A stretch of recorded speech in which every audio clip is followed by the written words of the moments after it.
Здравствуйте, уважаемые участники университетских суббот. Мы продолжаем с вами тему Soft Skills. Еще раз напоминаю, что вы можете посмотреть 3 уже ролика, которые у нас выставлены с этой тематикой в плейлисте «Университетские субботы», YouTube-канал БГПУ. Сегодня мы поговорим о навыках самоорганизации. Итак, что первое приходит вам на ум, когда вы слышите про самоорганизацию? Подумайте. А я попробую сейчас представить, что же вы могли ответить. Ну, наверное, это умение управлять временем, умение управлять собой. Что еще это может быть? Самостоятельное принятие решений. Если я не назвала какой-то из тех пунктов, которые вы озвучили, то более чем уверена, что вы были правы. На самом деле самоорганизация – это как раз-таки все те пункты, которые мы сейчас с вами перечислили. Вернемся к тайм-менеджменту. Итак, тайм-менеджмент – это та тема, о которой мы сегодня будем говорить.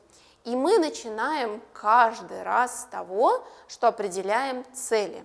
Для чего нам это нужно? В первую очередь стать более продуктивным. Казалось бы, ну хорошо, буду я менее продуктивным, что из этого изменится? Изменится очень многое.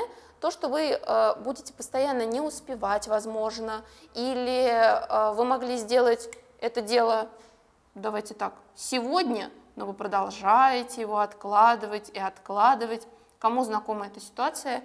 Мне она знакома очень. Следующее – это справиться с большой загруженностью. Другой вариант, когда у вас есть много-много-много-много дел, и на них нужно поставить галочки, но вы понимаете, что их так много, и это только первая страница, а нужно успеть все. Для этого нужен тайм-менеджмент. Кстати, мы не проговорили, что такое тайм-менеджмент. Если вдруг вы забыли, а возможно вы не знали, это нормально. Тайм, уверенно, вы определите это время, а менеджмент – это управление. Управление временем – это одна из тех частей soft skills, о которых мы говорим на протяжении нашего мини-курса. Итак, справиться с большой загруженностью, стать более продуктивными, поднять мотивацию. Что это такое? Когда вы делаете то, что вам нравится, даже тогда, когда вам это не нравилось изначально, вы поднимаете свою мотивацию. Мотивация бывает двух видов. Она бывает внешняя и внутренняя. Так вот, внешняя – это то, когда вам всегда говорят: давай, сделай домашнее задание, или скорее поучаствуй в какой-нибудь олимпиаде. А внутренняя, она исходит от вас. Как вы думаете, какая мотивация будет сильнее всего? Та мотивация, которая приведет вас к результату. Подумайте.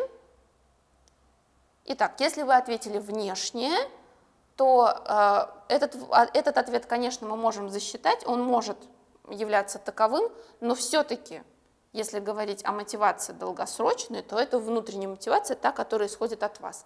Как она будет исходить от вас, мы сейчас тоже это рассмотрим.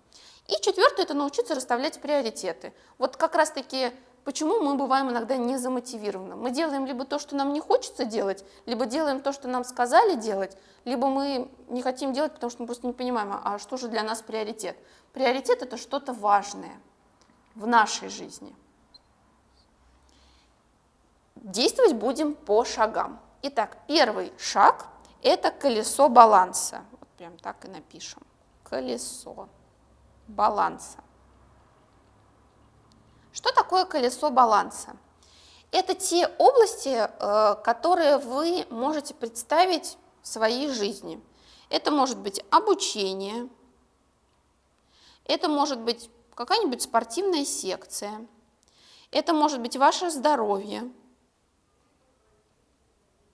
Я привожу пример. Хобби и так далее.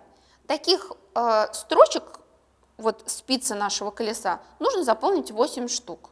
Вы обратили внимание. В каждой из 8 нужно поставить то, как вы довольны. Например, вы учитесь на хорошо и отлично. Здесь вы можете себе поставить цифру 9 или 8. Ну, давайте я поставлю 9. В спорте у вас есть определенные успехи, но сказать, чтобы вы занимали какие-то места, ну нет, наверное. Это пример только. Я поставлю 5, я буду по своему. По здоровью, да, мы следим за этим, но поставлю 10. Хобби. Честно говоря, я еще не определилась, какое хобби мне нравится больше всего, поэтому поставлю здесь 3. Так вот, в колесе баланса те пункты, которые у нас идут от 10 до 8, они развиты хорошо, мы их оставляем. Мы не работаем над ними, мы продолжаем делать то, что мы делали до этого.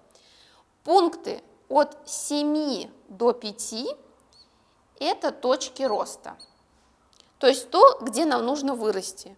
Ну и, соответственно, от 4 до 0 – это то, что пока в ожидании. Что делают люди? Люди чаще всего работают над тем, что у них не развито. Например, у вас какой-то пункт, ну, даже не знаю, что выбрать, ну давайте просто придумаем, что, например, здесь будет 0. Вы поставили себе 0, вы совершенно не понимаете, как это оказалось в вашей жизни, но вам нужно этим заниматься. Они начинают развивать их. Это очень сложно. Мотивация у человека сразу падает, он понимает, что нужно изучить очень много и не хочу этого делать. Займитесь в первую очередь пунктами от 7 до 5. То есть, например, это у меня спорт, допустим, и все из примера. А вот хобби я разовью чуть позже, когда выращу, вот так вот еще сверху, те остальные спицы в моем колесе. То есть это колесо баланса. Для чего мы это делаем? Мы определяем снова цель. Итак, мы теперь говорим про тайм-менеджмент. Подходим непосредственно к тайм-менеджменту. Есть такая методика, которая называется томато. Томато. Что это такое? Томаты, вы как уже могли понять, это помидорки. Вот каждая помидорка у нас созревает 25 минут. Но перерыв между ними 5 минут. Что это значит? Вы поработали 25 минут, 5 минут отдохнули, поработали снова 25 минут. После вы отдыхаете уже 15 минут. Это очень удобная методика, особенно при изучении иностранных слов либо каких-то понятий. Ваш мозг за 25 минут может настроить нейронные связи, но при этом не перегрузится. За 5 минут, которые вы отдохнули, хочу обратить ваше особое внимание, вы отдыхаете не за телефоном, вы можете, и причем не за книжкой, 5 минут вы просто сидите, думаете о разных вещах, но только не о той задаче, которую вам нужно решить, и через 5 минут снова к ней приступаете. 2 помидорки съели, отлично, можете отдохнуть 15 минут и приступать к следующему. Очень хорошая методика, если вам нужно раздробить задание, но при этом выполнить его вот прям очень объемно. Итак, следующее – это матрица Эйзенхауэра. Это тоже про то, как мы иногда делаем. Вот если томата у нас отвечала за продуктивность и загруженность, то матрица Эйзенхауэра отвечает у нас на расстановку приоритетов. Что это значит? У нас есть какие-то срочные дела, которые могут быть важными и которые могут быть неважными. Например, важными закончить вовремя домашнее задание. Неважными, ну что мы можем предложить? Например, сейчас почистить кроссовки. Они нам не нужны будут завтра. Да, это нужно сделать, точнее, вот сюда, да, скажем, это важно сделать, но это не срочно. Бывают срочные дела и неважные, и бывают самые коварные, несрочные и неважные. Так вот, это то, где у нас ТТТ, да, вот расставлять приоритеты, это так называемые пожиратели времени. Пожиратели времени. Очень часто сюда относят социальные сети. На самом деле, если вы черпаете информацию из социальных сетей, либо вы ведете их, либо ваш проект очень часто сейчас связан с тем, что вам нужно вести социальные сети, они сюда могут и не входить.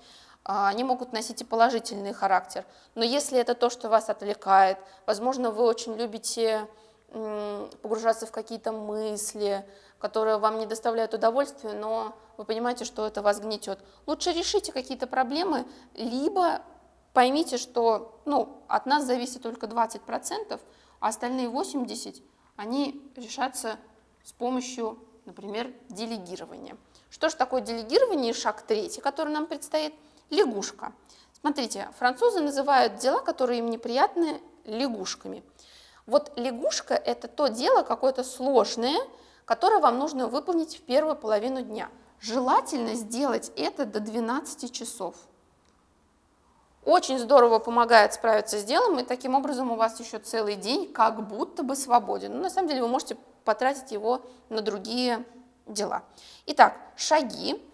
Двигайтесь постепенно. Не говорите себе: я хочу выучить всю геометрию за 8 класс. Возьмите какую-то тему, вам будет гораздо легче. Делегирование, о чем я говорила. Если вы не можете, например, сделать всю задачу, поделите ее между кем-то, попросите о помощи. Или, возможно, у вас какая-то, может быть, командная работа. Это сюда. Ну и четвертое – это доброта. Доброта не только к окружающим, о том, как мы к этому относимся, доброта к самому себе. Допустим, вы не успели сделать какую-то важную задачу. Ну не успели. Было что-то другое. Но это же не значит, что следующее будет тоже красное. Похвалите себя, скажите: я сделал или сделала все, что возможно, но здесь я выполню, например, задачу побольше. А может быть, это будет одна задача, но значимая. В этом нет ничего плохого, в том, что вы не успеваете все. Важно успевать то, что вам необходимо. На этом был тайм-менеджмент. Впереди вас ждут отличные каникулы. Я надеюсь, что вы проведете время прекрасно. Запомните, тайм-менеджмент нужен не только в делах, но и в отдыхе. Организуйте свой досуг очень ярко, насыщенно. И ждем вас с нетерпением на следующих наших курсах, которые мы прошли. Снова напоминаю, вы можете просмотреть то, что вы не просмотрели, и выполнить задание. Какое задание у вас будет на этот раз? Небольшое. Сделайте колесо баланса. Посмотрите, какие пункты у вас выросли, какие у вас на паузе, а какие в зоне роста. И эту зону роста необходимо проработать. А может быть, вы сможете все заполнить до конца, а может быть, нет. Посмотрите, очень важное упражнение, с него все начинается. Давайте сделаем первый шаг в новом году, и все получится. Спасибо за внимание.